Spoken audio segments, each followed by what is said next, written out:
Good morning, good afternoon, or good evening, wherever you may be and whether you're watching live or archived, and welcome to another in the Nautel Transmission Talk Tuesday webinar series. This is episode number, I have to look at the screen, but it tells me 42.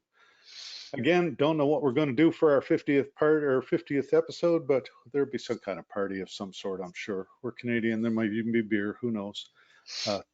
Don't know if my boss is on or not. Boss, plug your ears. Today we're going to talk about the RF Toolkit. If you're new to our website, that's something you'll have a lot of fun with. I have a lot of fun with it anyway, and we'll tell you a little bit about the tips, tricks, traps, and some of the backdoors and a few little secret things that we don't normally share.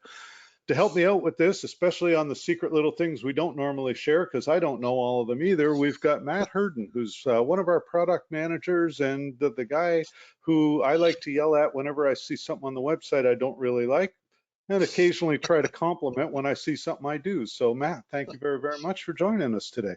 I am glad to be here. Now, Elaine Jones made a comment that, yes, this is episode 42. So this is the one where you get the answers to life, the universe, and everything. And if you're not a Hitchhiker's Guide, yeah, all good. If you've got your towel, we're all good. Mine's over on the treadmill on the other side of my desk, being ignored as always. So again, we're talking about the RF Toolkit. Before we get going, I see a few new names on the list of attendees. So thanks very much for joining us. For the regular folks who I welcome back, and thanks again for being here. Standard housekeeping stuff. If you are an SBE member, Nautel webinars do qualify for half of a SBE recertification credit. I do see our president, the SBE president, Wayne Pacina, is in the audience. Wayne, thanks very much. Wayne joins us a lot as well. So certainly, if you are certified, keep track of this and scroll it down on, jot it down on whatever you keep track with. And by all means, if you're not an SBE member, how come, why not? Not hard to do, and there is some significant benefit to it. They've done a lot to up the game in education recently, and that's been really welcome. We do try to make these things as interactive as we possibly can. This is what happens when I talk too fast. My brain doesn't catch up quite as much as it used to. But I'd like to blame it on old age, but it's always been like that. Anyway, so there is a question box. By all means, type in your questions, comments, criticisms, and concerns. Sarcasm, snark, we don't necessarily respond to it, but we will snicker at it and rate it in the background. Also, if you're not shy, hit the hand wavy icon. We're happy to unmute your mic and make you part of the conversation. This is, we try to, like I said, we try to make it as interactive as we can. So the RF toolbox has got primarily two things, the HD radio calculator and the radio coverage tool. We'll talk about both of those, and I say the gotchas, the limitations, because again, these are free tools. We don't grasp or scrape in any revenue from them. We don't ask for subscriptions. And I know the marketing folks on the rare occasion will send us a list of who's using it, although I haven't seen one for a while, and most of the sales guys ignore it. So we don't even nag you about stuff like that. We try to be as, what's the word I'm looking for here, Matt? Non-intrusive. That's a good word, yeah. I liked it. Now, and respectful. So this one, oh, respectful, there's a good one too. I've never been accused of that before, but there we go. This is why I'm not in charge of it. Now, one of the other things, this is going to be a little different than the usual Tuesday session where I run a slide and then we talk back and forth a bunch, and then I throw up another slide that may or may not be related to the conversation, and we talk a bunch more. We're going to do this as a live demo. So I'm going to be switching back and forth between the slide deck and my web browser. And if we're really, really lucky, my internet connection will not crash because I'm going to call out my ISP in person if it does. But we'll be able to go back and forth this way so that we start from the main website and we can go back and just do it that way. So that's what I really wanted to accomplish, was more of a show and tell how to than an actual lecture. And again, certainly hit us with any questions. Now, the first thing you need to do is you go to the Nontell.com website, And of course, being marketing types that set this stuff up, they put you on the product page. Buy this. Yeah, Matt's pointing to himself. Now over to the right here, there's a little tab that says support. This is the good tab. We like this tab. So we'll click the little support button. And the first thing you'll see on a lot of it is sign in with NUG. That's the Nautel users group. And up top, you can actually register for that if you're not a NUG member. If you are, then just log in or click the little button and it'll take you to the login page. I'm going to use my primary login. If the password wasn't in the blind, I would have pre-done it, but this way I can show you how it works.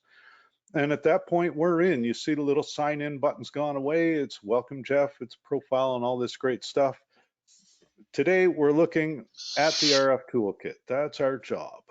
And Matt, by the way, thanks for making this, because you're the guy kind of that sets up most of the layout on this. Is that correct? I had a lot to do with it, yeah. And we got some very clever dev people in the background who do the work. And I tell them what to do, they do it. And I vaguely remember whining and crying about various different things. Now, one of the things, and I was telling Matt, I'm a Luddite. I'll be the first to admit it. One of the first things I discovered today, I learned this today. This website's been up how long now? Long time. So 2 today years. I discovered 3 there's years. an actual scroll bar over there, and I scrolled down for the first time ever. And this is useful because if you need like a webinar on how to with the creator of the coverage tool, Roger Coudet, or FAQs, white paper on it, feedback forum, if there's anything you'd like us to add, change, subtract, modify, bend, fold, spindle, mutilate, whatever, it's, all this stuff is there too. So that's useful information. But the first thing I want to touch on, and we'll just hit this really fast, is the HD radio calculator. And the HD radio calculator, now this is pretty much US only, but you can type in a set of call letters, and I'm going to pick KVSC in St. Cloud just because they're friends and a customer, and I happen to know them, and I don't think any of their staff are on the webinar right now, so we can talk about them. Oh, wait, this stuff's archived. Somebody will come back and call me out on it. Anyway, so when you do a search for a set of call letters, and I should add that the HD radio calculator, as shown here, is provided by our friends at Cavell and Mertz down in the DC area. And thing to mention, Gary and Cindy Cavell and I were chatting. They were on last fall, and we were mentioning this tool, and they said, just be careful because we provided it, but we don't spend a lot of time updating it. Well, we discovered a couple of weeks ago that the fella on their team who developed it is kind of taking it on as a labor of love. So it has been updated fairly recently. And we will be looking at making sure that it's kept that way. So to just, understand that this is not meant to replace a proper study by a consulting engineer. You need somebody to go and run the DU contours and verify what injection levels you can do for an HD. William Harrison asked if that fellow was John Keane, and actually, William, it wasn't, although I'm sure that now that he's with Cavell Mertz, he'll be getting involved because John is another one of these that just so many smart people in this industry. It's just amazing and kind of awe-inspiring. So once you click on your call letters, then you will click on the license number, and it will take you right to the license where you can see that in the case of KVSC, they could theoretically do -10 and -10 on, so 10% HD injection on both sidebands. This is kind of cool because it will tell you, number one, if you can do asymmetry, and number two, if you have anybody on a co-channel that could interfere. And we'll pick somebody, this KQAL is in Winona, and I think that they will find, if we take a look at them, oh, look, I'm batting 1,000 for my -10 stations. Let's try to pick somebody a little more popular here. Not popular, in a more populous area. There we go. So there's an example, a station in Kentucky where they're going to be potentially, they're not limited, but it shows they've got one on their sideband that's close enough to be a potential concern. So that's the kind of thing you want to look for there. Now, the other reason I brought this up is because that's all really self-explanatory and pretty obvious. But the cool thing about it is that it does tie into the radio coverage tool as well, because if you click on the actual call sign, you go to the FCC Info website, and among other things, you've got the technical information for the station, such as geographic location, the height above terrain, the height above ground. In a lot of cases, depending on how new the license is, you may have TPO and antenna configuration in there as well. So those are the kind of things you want to pay attention to. Now, the reason I brought that up is because, as I said, if we go back to the main RF toolkit and the radio coverage tool, when you're starting on the radio coverage tool, the first thing you've got to do is build a site. Now, it says transmitter site, and that's kind of a misnomer because you're building a site. Could be a transmit site, could be a receive site. For example, if I take a look at my transmitter sites, I've got quite a collection, including the studio for the station that I volunteer a little bit of time with here locally. And one of our program directors' houses and the transmitter site and various other sites in there. An SVE restaurant in Nashville, Tennessee. There were various things that I've set up over the years. And the reason I bring that up is because when you set a site up, it will ask you for the latitude and longitude, and you can either modify it and enter it as a decimal, or if you go to create a new site, let's go to the main menu and do a new site, you can pick it on a map. Then you can zoom in. Let's see here. You got to get to where you can see the cursor because you do need to drag the cursor. And I know KVSC is near St. Paul. And from there, see, I can go look at the FCC results. See, they're at 45, 30, 60, and 94, 13, 52. And when you look at the very bottom of the screen, you can see the where the cursor is located. And as I move it, we're going to shoot up 94 a little ways. You can see that they changed. Now this is a little less, I guess not intuitive, but it's a little slower and kludgier than just typing them into an existing site. So usually what I'll do is just put it at some arbitrary place, hit submit, and then type in the decimal. And this comes to another interesting tool. If you've got the site on the FCC website, they give you the NAD 83 and NAD 27. And NAD 27, of course, is what the FCC uses as a default. What they don't show you is the decimal value of that. And there is on the FCC website a calculator.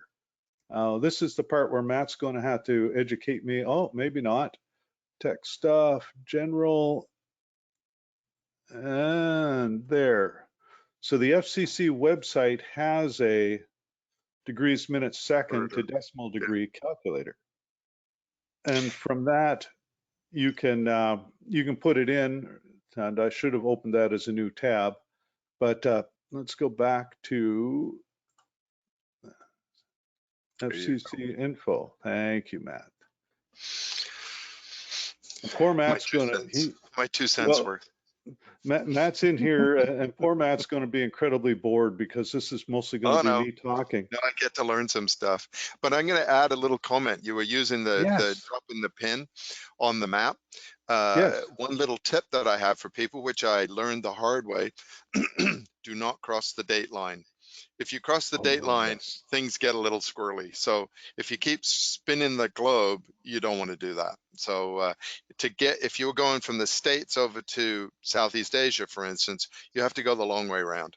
And so go right, not left. Maybe it's been fixed, but when I was using it maybe a year or two ago, I crossed the date line and I was like, what is going on? So that's tip number 1, do not cross the date line.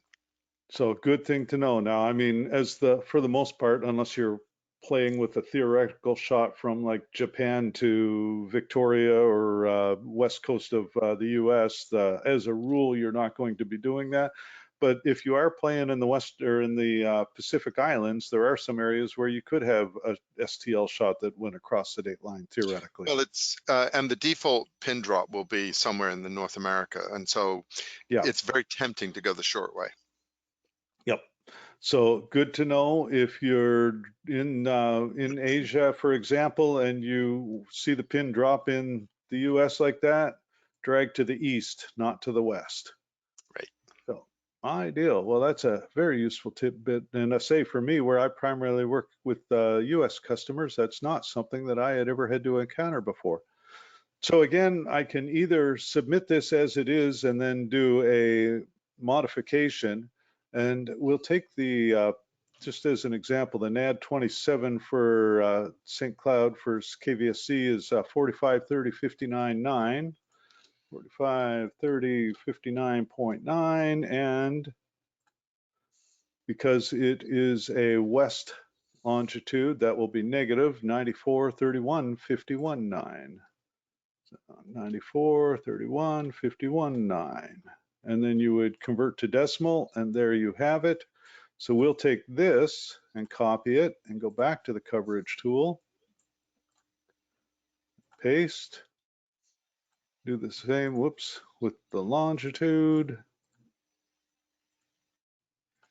And paste.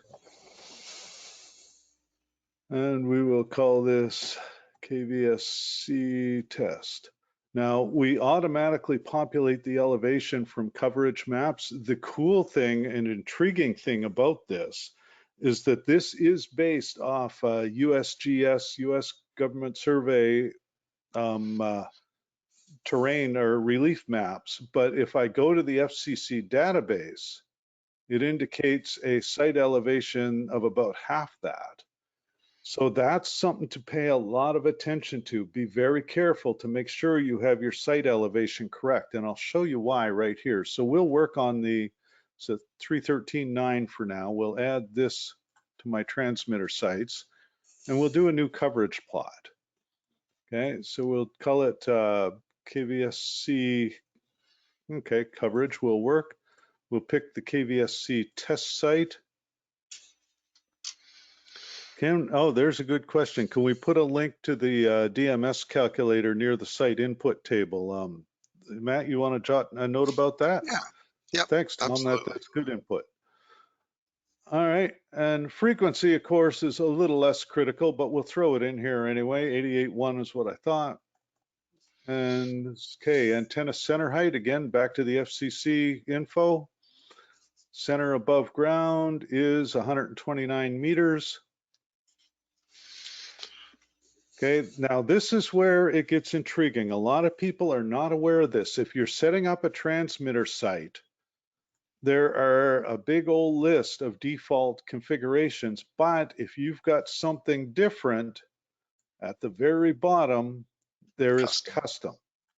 And with custom, I can tell it that I've got 8,300 watts of transmitter power. I'm going to leave the line loss at the nominal 0.3 dB, but again, you can do the math based on your line length and how many different fittings you've got in there. In this particular case, the gain is about right at 3.22 to hit their 16.5 kilowatt ERP. And for the receive system, this is the other thing a lot of people don't notice, is if you click on this, I can do a 5460 contour right from here. And we are using Longley Rice. Now, the other thing to think about with this is the maximum range. If I pick a range of 150 kilometers, it's going to take a lot longer to generate. So for the moment, we're going to use 50. And I'm going to click submit, and we're going to talk amongst ourselves for a few minutes. Actually, I can make a comment here. So the GIS data that this runs off of is in the order of about a terabyte. So there is we have our own Nautel servers that are serving this, and so when it's doing this work, it's actually querying that terabyte of data, which is why it does take a little bit of time. It's a pretty massive database that's maintained by the writer of the service. So right, yeah, and it's pretty good. And that's another side note. It used to be that this entire service was hosted offsite to us and Roger Coudet, the inventor or creator of Radio Mobile, if I'm not mistaken, was the author of this. Yep. And we do host it locally now. Is that correct?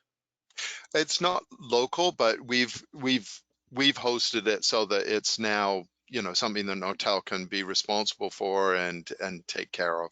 Right. And so it's a good thing, and it takes the load off Roger's shoulders as well. So Right. So at that point, we do have a coverage map, and say I did the 5460. Now, this one is important to remember because I recall that I used the default, the GIS, what the data survey called, or the relief map called up for their actual altitude, height above sea level, if you will. And so you can see the green for the 54 or the 60 and the yellow for the 54. You can also select the type of map if you want to look at like a satellite map, et cetera, and so on. Now, this is other thing about this, and I'm just going to go back to the regular map and hit add to my coverage plots. And the reason I'm adding it is because now I'm going to open it. And if we view it here as a printable, the interesting thing is you get all of your data, okay? And beyond that, you get two maps, a close in and a, whoops. Yeah, we don't actually want to print it, so I'm much further away. So, you know, it does give you a pretty good report to work with from that respect. You can also just view it. And if you do that and you want to see the data, you just click on description and it will tell you how you had everything configured. So let's go back really quickly. And I think yeah. Yeah, I was going to say, and when it does offer you that option to print it, you can always print it to a PDF, which means you can share it with other people Right. really easily.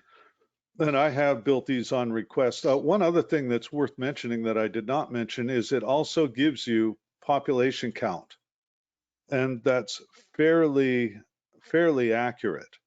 Elaine asked if there's a height above sea level. Is there a selection for height above average terrain? And the short answer to that, Elaine, is no. Because once you've got height above sea level, I mean, the average terrain is used to calculate the actual coverage. But for the math itself, it's not so much required, the math that we need to enter anyway, as long as we've got the antenna height, the height of the center of radiation.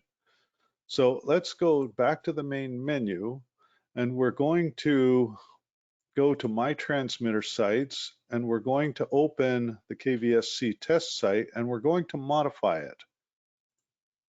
And this time, we're going to set the elevation at what the FCC license said, at 167.9 meters. 7.9, and we will submit modifications. And then we're going to go back to the main menu. We'll do a new coverage plot, and we'll call it KVSC coverage low, for lack of a better word. KVSC test 88.1. Antenna is 129 meters above sea level, again with the custom setup. 8,300 watts. So one of the things that's worth noting here is that the antenna height above ground, that's been my #1 support thing, where people get confused between the antenna height and the height above sea level. And so they've wondered why the coverage is less than 1 meter. It's because their antenna is about 400 feet in the ground. And that's the thing to look at, is that you do have, and there's the intriguing thing. So the antenna is 129 feet above ground, and the center above mean sea level is 463. So right now, right away, you already know that the overall elevation of 167.9 meters cannot be correct, because this minus that does not equal this. So, you know, that's just something else to be aware of, but it is worth knowing. So oops, there we go, clicking the wrong button. I knew it was going to happen eventually. It just took a little more time than I expected. So the reason I bring this up, and we're going to submit this with the 129 meter height above ground from the FCC database, and we'll talk amongst ourselves again. Yeah, that's right. Of course, this is the time Matt picks to drink some orange juice, so I'm the one that gets Of stuck doing course, all the talking. that's But right. so that was, there was some else you had mentioned to me. What the heck was it? I'm trying to remember. It is important to note that I've been selecting the 50-kilometer radius because if you select 150, it does take a whole lot longer to generate this. And again, you were talking terabytes of data. Right. Yeah, there were three things that I'd brought up. One is not confusing the antenna height with the antenna sort of altitude, if you like. The second one was the not crossing the dateline. And then the third one was the frequency range that we support. Right. So And that's a good question. So what, off the top of your head, do you recall what frequencies we do support? I know what I've it's in the tested it on. FAQs. It just, these are the questions I get asked on a, you know, people fill out the form and say, hey, you know, I was wondering about this. And if I get asked questions that are, you know, that are obviously of concern, then pretty much within a day, I've added it to the FAQ. So the frequency of FAQ is a frequency of 1. So ask the question, the answer gets put into this website. So Right.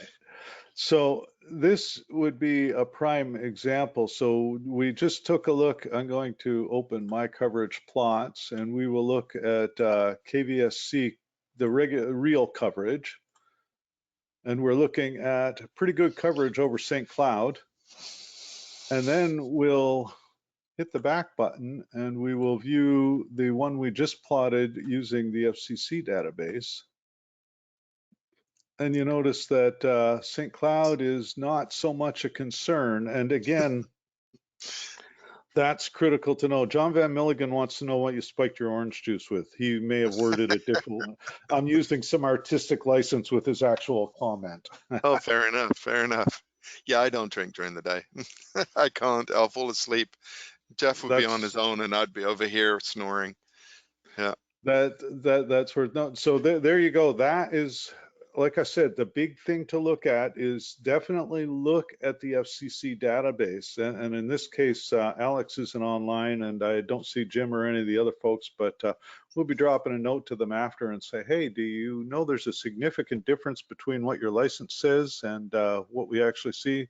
Elaine thinks that you got a mimosa going on there, by the way, so just so you know. All right, so that said, at that point, we've got the return to main menu. We can go back, and this is the thing. I mean, this is where we do everything. And the other thing we can do, I guess first off, I'm going to pause for a brief second and see if anybody has any questions about the plotting itself. Actually, I will hit one. Somebody had asked about HD coverage, calculating HD coverage. And this is significant because let's go back to, actually, let me go back to the main menu really quick and put KVSC back where they belong at 313.9. My transmitter sites, KVSC, there, modify 313.9, submit. Okay. So one of the things that I get asked a lot is how to do point-to-point stuff with STLs, but sorry, I got sidetracked. Back to the HD coverage. See, this is what happens when your brain goes 85 different ways at once. It's hard to keep track. Maybe I should have spiked my coffee. Anyway, so back to the main menu, we'll do a coverage plot, new one. So looking at KVSC again, we know that they have a 16.5 kilowatt ERP. Now we can take that 16, whoops, I have no idea what I just did there. Oh, hard to tell. stop. No, I think I told it to calculate.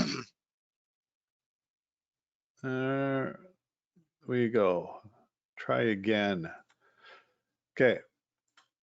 So back to KVSC test 88.1, antenna center 129, transmitter system custom with an 8300 watt TPO and a nominal 4-bay full wave with a 0.3 line loss, do a 5460 contour, low range just so it doesn't take 2 days to calculate.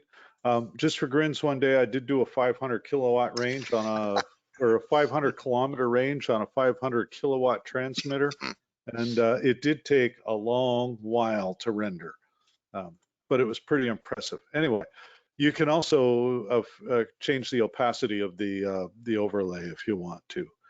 So regardless, once we've got this part done, what we can do with HD, of course, we know the injection level. So it's either 10%, 4%, or 1%, depending on your minus 10 dB, minus 14, or minus 20 dB. So minus 20 dB is 1% of the analog power, minus 14 is 4%, minus 10 dB, of course, is 10% of the analog power. So because they're allowed minus 10, we could theoretically do a test at 830 watts. Now the difference is that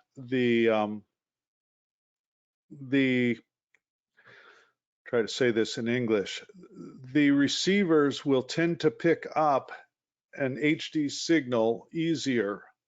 They'll be more sensitive to a digital signal than an analog. So you do have some ability to go in and play with the contours with respect to dB microvolts per meter for sensitivity, or you could mess with the height. That one, you're going to want to look at the receiver specs and look more at the digital radio specs. And I see, I saw David Lair was signed in earlier, so we may have to grab him someday and bring him in for a discussion on that with some of the folks from Cavell Mertz or somebody who's messed around with HD as far as coverage goes a lot. Because there is no reason why you couldn't plot it. The question we'd been asked in the advanced was if there was a table to compare HD coverage.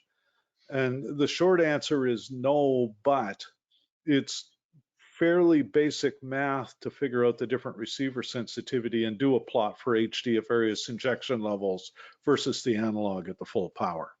So yeah, it can be done, but no, it's not as simple as a direct table.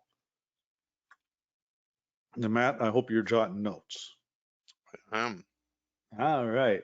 One of the other questions, Gordon had asked if how to use for LPFM at 10 to 50 watt ERP. And same concept. Let's just submit this one wherever it happens to be. We'll call it test site 42 or 3, whatever. And we'll add it. So if we add that and do a new coverage plot, the only thing that we really need to do is set the parameters accordingly. So let's see, if we're an LPFM, we could be anywhere. We'll leave it at let's put it at 103.1. And sure, 90, well, no, we're going to be limited to 100 feet at 100 watts in a US LPFM. It'll be different in Canada for the community radio. But what we're going to do is go to custom. And from there, the power is done in watts. So we could do a 20 watt FM with let's do a single bay antenna. I know it's not exact, but I'm arbitrarily picking numbers just to get in the ballpark. We'll do a 50 kilometer range. We'll hit submit. And again, it takes a little while. Oh, there's a good point. Jerry Higgins makes the point that the point-to-point link is also good for figuring out translator receivers. So anybody who's running an off-air translator needs to know if they're going to have enough signal at the receive end to be able to pick it up to rebroadcast, or if they need a higher gain antenna, or if they need different elevation. And this will give you, and we'll touch on that. That'll be the next thing we hit, will be the point-to-point plots. And we'll play with some different things there too. Let's see.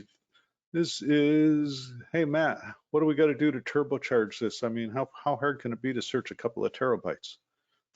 It is work, and there's nothing we can do about it. We got a really good system. The actual chip and processor are pretty skookum. It's So sorry, it's this is improved it. a lot over the years. I mean, Yeah. I'm being somewhat sarcastic just because I can. Hmm. But there we go. So if we take a look at this one, our little LPFM at 100 feet above ground with whatever number of watts. In this particular case, we're not going to cover Springfield, but again, with the 5460, we've got a pretty good idea what the coverage will be. So yeah, power level. Oh, Elaine tells me I set it at 300 meters. Well, that sucks, but it makes for really good coverage. Um, so let's add it to coverage plots. We'll go my coverage plots. We'll open it and we'll take a peek here. Radio coverage plot 23. View this plot and description. Oh, look at that, 300 meters. Okay, so that does, height is everything, folks. And this absolutely would make a difference. So we do a new one, call it coverage plot 24, shore, test site 3, left it at 103, 30 meters. Party pooper. Custom, what I put for the TPO was at 2020, yep. And we used 0.5 for antenna gain, and again a 54.4 or 5440. Yeah, there's my musical heritage coming through. And submit. Now you got to come up with something new to talk about. I've never really had too much of an issue coming up with things to talk about. I do want to give a shout out, and I haven't done it yet, to Mr. Disembodied Voice. I don't know if he's listening, although he's usually there in the background. Ed has been instrumental in talking us off the ledge when we go a little overboard on just about any topic. And he's also the guy after the real boss in the house kind of had there was an incident with my mug that no amount of crazy glue could reliably resolve. And Ed came to bat and got me a mug. So I do appreciate that, because a decaffeinated Jeff is a terrible thing. It is indeed. So, thank you, Ed. I appreciate that. All right, there you go. See, that got us up to 99% right there, and we didn't even touch on what you're putting in that orange juice that you're not talking about. He'll be in for review. So there you go. There's an example of the difference you would be looking at 30 meters with this particular transmitter, or the setup over 300 meters. Again, altitude is everything. We didn't change the power level or the antenna gain at all. So, and the cool thing is, if we add it to coverage plots, and then we go to my coverage plots and we click all the way to the bottom and view it, and then we get the population coverage. And that is, especially if you're trying to do or set up and decide if you can put in for a CP or a new application, knowing the population count is kind of critical, because that 85% population count is important. The one thing that I wish we could do on this that we can't, and it would be a huge challenge for the implementation stage, but we don't do directionals. So it does assume an omni antenna. Okay, so that is important to remember. Now, point-to-point links. So I've done several here over the years, and the reason that this is important is because, and I've got a couple here for CKVE, which is again a little local station. And we've got a shot that is over a ridge.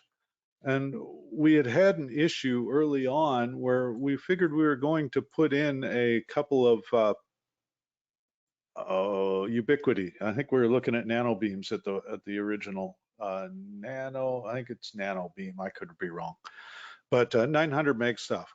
And anyway, so we ran the point and we tried a couple of different things. And this one was, again, shooting to a program director's house, but trying to do the direct shot proved to be, well, that's the same one, a little problematic because of the ridge in the middle.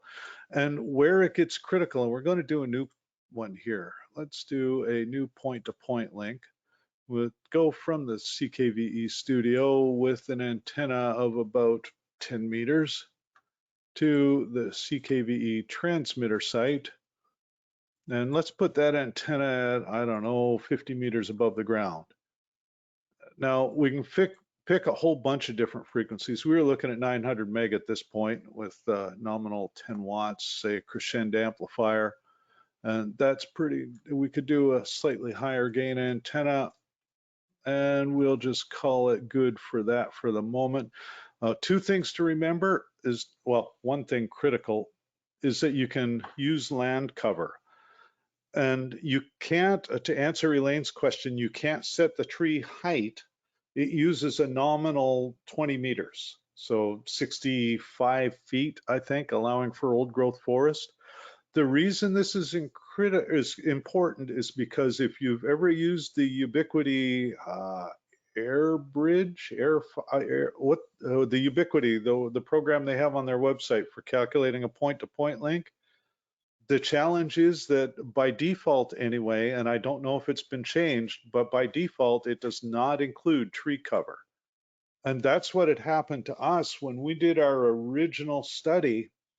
It did not include the tree cover. And as you can see, we would have to go fairly high at the studio end to get the Fresnel zones up above the tree cover.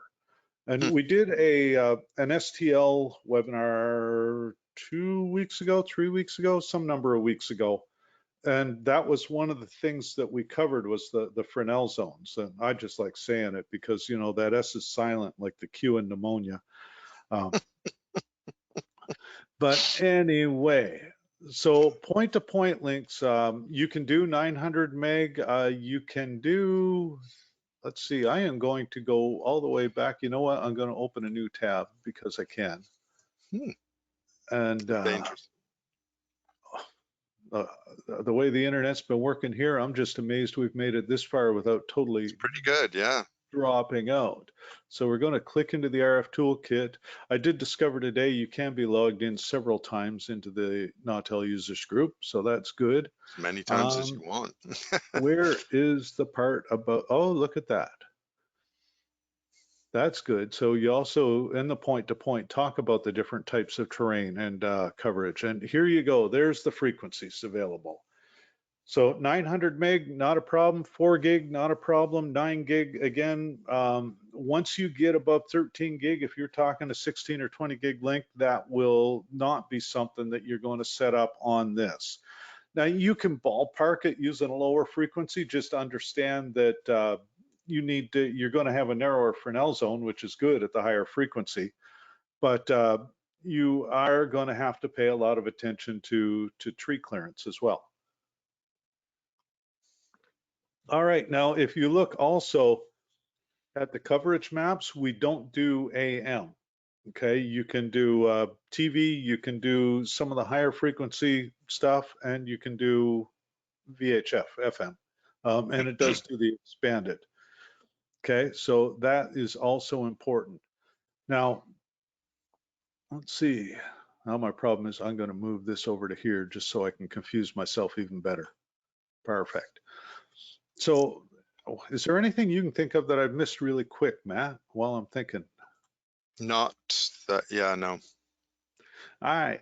So again, what you do is you need to build your sites. Now we've got KVSC transmitter site, and we already know their antenna center height is 129 meters. Obviously, we're not going to hit a link to the CKVE studio, but for grins, let's try to pick something a little closer. KDDG is out in their neck of the woods, and let's put a 5 meter above ground antenna. Radio link study 6, sure. Let's make this a, I don't know, we'll make it a 950 megahertz link with, again, 10 watts with a crescendo amplifier and nominal gains. Leave the rest the same. And we'll leave the land cover on. This is going to be a little, and this is the other thing on a point-to-point link, it can be problematic depending on the length. And if you look right off the bat, this is not going to play well in Peoria or anywhere else. In this particular case, St. Paul to Sauk Rapids. So definitely you do want to pay attention to that. And say tree cover is one thing. You can see here we got the tree. Obviously, if I've got a ridge in the middle, in the case like this, I might take a look at this, see if there's any place that I could put a center dish or and do a 2-hop. And you know, that way, if you put an antenna on that ridge just high enough to clear the tree line, you'd potentially have a really good shot.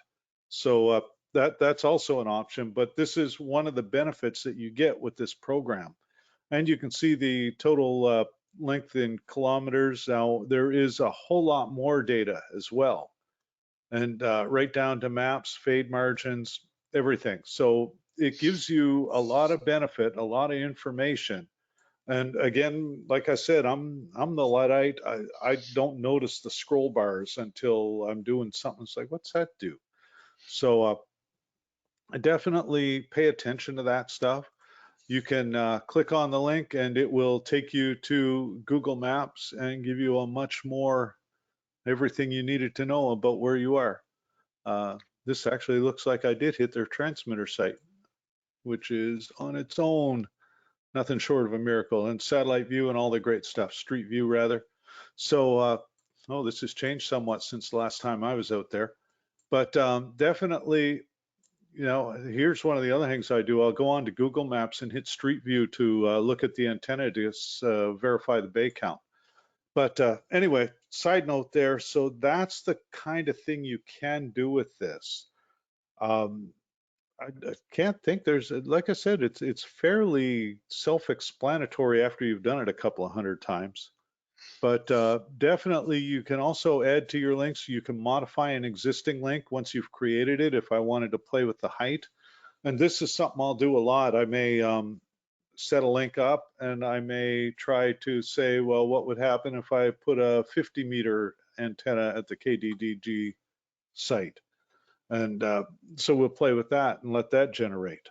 And then you'll see that we're almost clearing that ridge, you know, so you might discover that, oh, well, you put a 300-foot tower up on the other end and you've cleared the height.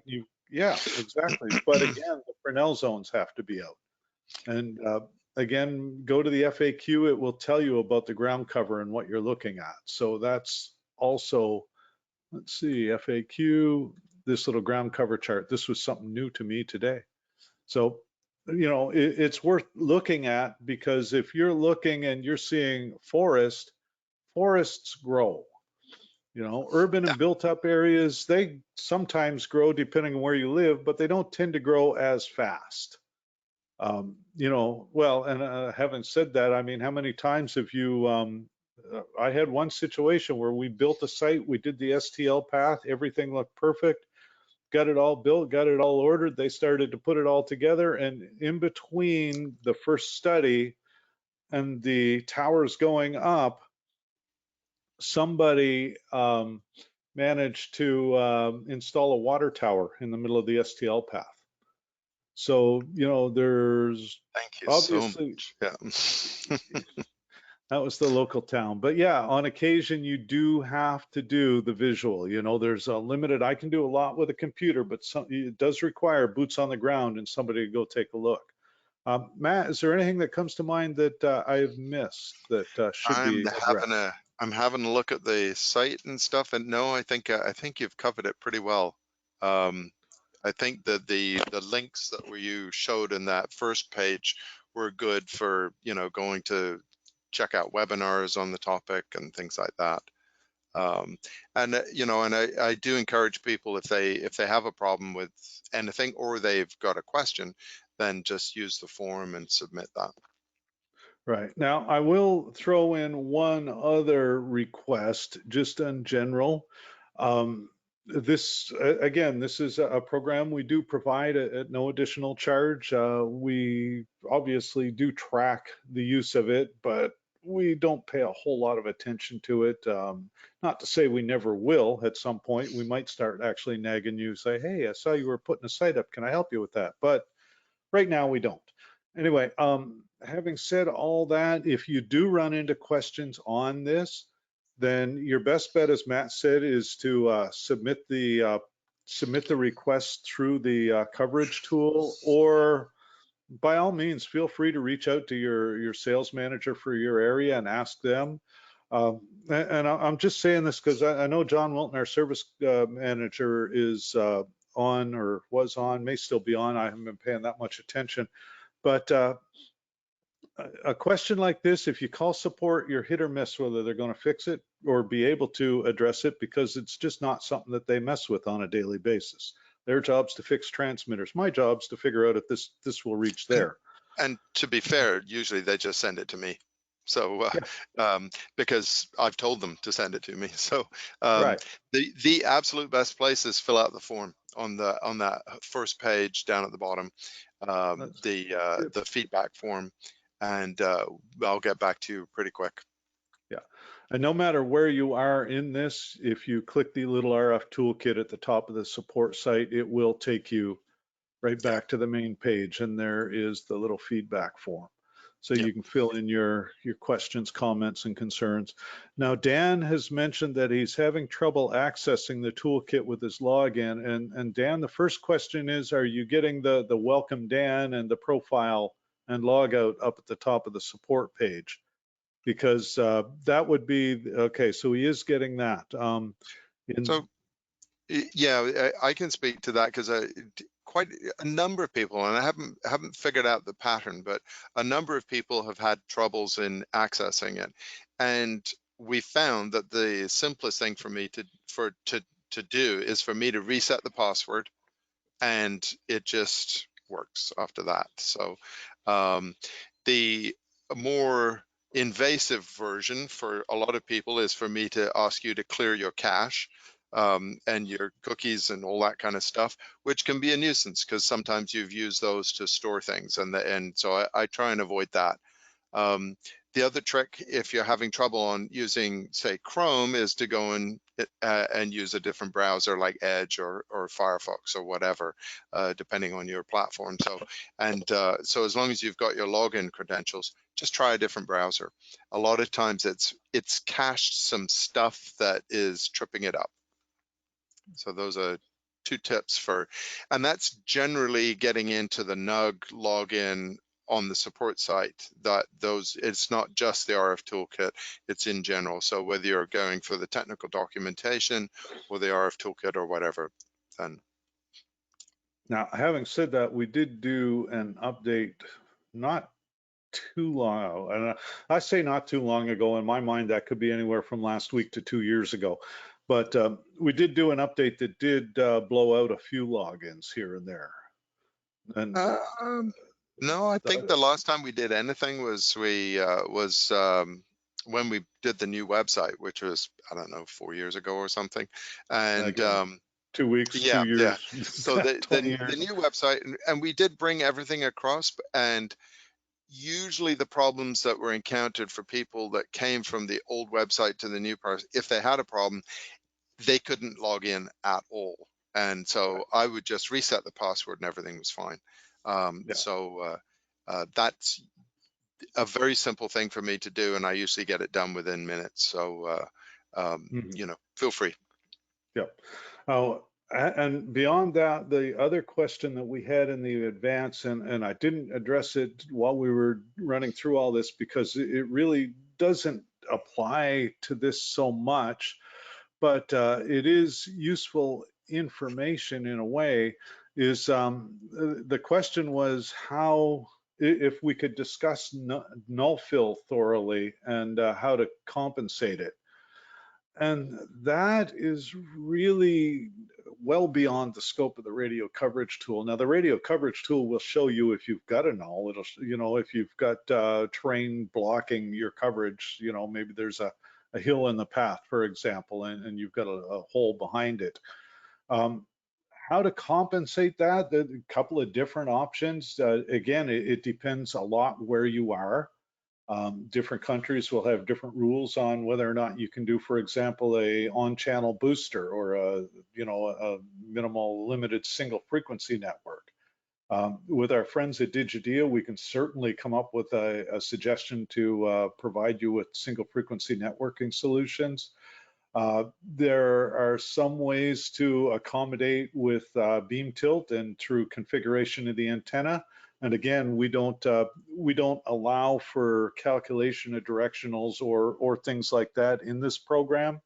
So that's more something that you really should talk to a consulting engineer on. I mean, you know, I can give rough ideas, but I am most certainly not qualified to tell you this will work for you.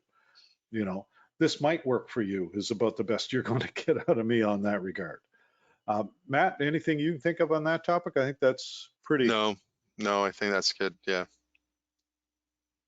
Let's see. It would be cool if you could share links with you. Okay, so that's a good point.